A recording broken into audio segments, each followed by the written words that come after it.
Hello everyone. In this video we are going to see about type conversion in Java. So what is this type conversion is? So in a mixed expression which will have different types of data, so it is needed to convert the various data into a single type. So suppose if we have integer, float or double in an expression, it will give an result which will have a single data type. So we are going to see what data type will be the final result will be stored. Okay, so we are going to see that one by one. We are going to see two different types of type conversion. One is implicit type conversion, explicit type conversion. So this is what you are going to see. So first you are going to see about implicit type conversion. So in a mixed expression, the data type of the result gets converted automatically into its higher type without intervention of the user. So this is also known as coercion or type promotion. That means from lower type to the higher type. Okay. So this is a hierarchy of data types. So you can see we already discussed the data types. So the least value is byte, which has 1 byte value, and then short is 2 bytes.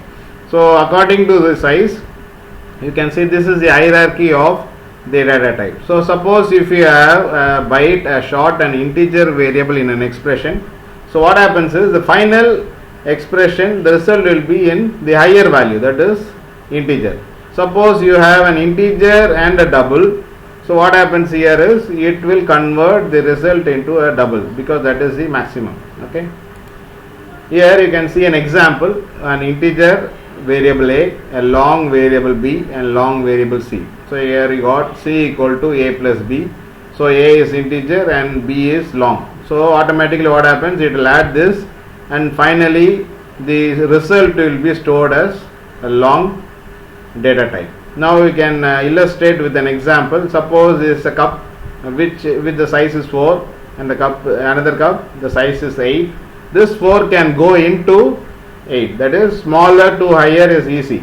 So it is automatically done. So this is what you call implicit type conversion.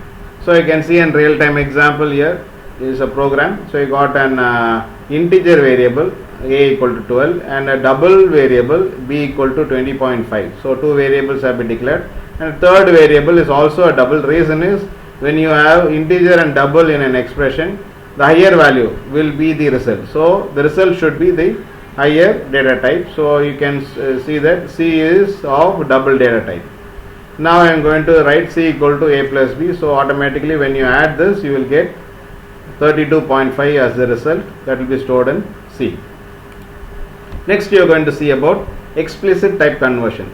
Another way of type conversion, when the data type gets converted into another data type after user intervention. This is not done automatically, it is done by the user.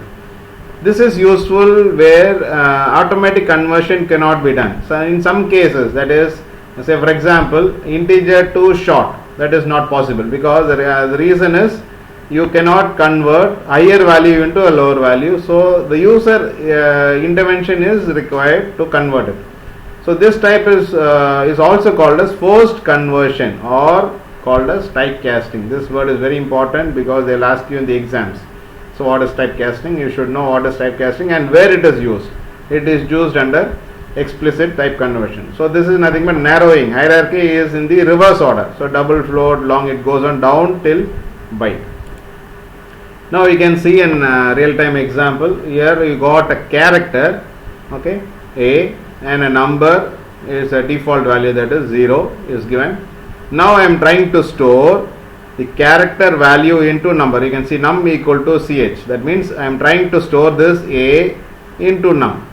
So here when I execute it, when I compile it, there is no syntax error. The reason is character size is 2 and integer size is 4. So the 2 can go into 4. That is the rule. So it doesn't show any error. So what happens when I store a character into an integer, an ASCII value for that a will be stored. We already discussed about the ASCII values.